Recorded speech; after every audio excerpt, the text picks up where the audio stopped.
Nashukuru Mungu mimi nimepona. Siku ya leo mimi ugonjwa haitanirudisha chini. Nimepona. Nimetoka mbali. Huyu mtumishi wa Mungu ndiye anajua ile ninapitia. Mungu anajua zaidi yako. Utukufu na urudie Mungu aliye hai. Utukufu urudie Mungu aliye hai.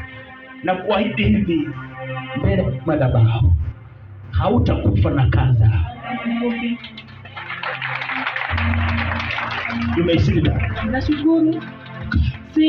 Senior amekuwa kama endo mtoto. Bwana akubariki Obasia. Amekuwa kama mtoto kwangu. Nikitaka dawa yeye ndiye ananiletea. Nikitaka matunda yeye ndiye ananiletea. Yeye ndiye anakuja kwangu kunichulia. Alikuwa kama mtoto. Mimi nikakuwa mkubwa kwake. Nikipiga simu anakata, ananipigia, asifiwe. Sisi nilikuwa nataka chote, alikuwa ananiletea. Nishukuru Bishop. Mungu akuinue. Hata sio mimi. Sina la kusema. Ni Mungu tu. Sina la kusema. Asante. Pastor Sabet. Sijui niseme nini. Na Mungu sijui. Asante. Nakumbuka siku moja mtu akaniconnect na mheshimiwa. Mheshimiwa aliona kama ni uongo, akaniambia enda unipigie simu.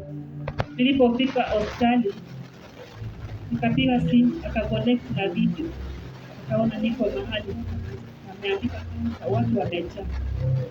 Nikapata simu, alinitumia pesa ya dawa. Mungu ambariki mahali alipo.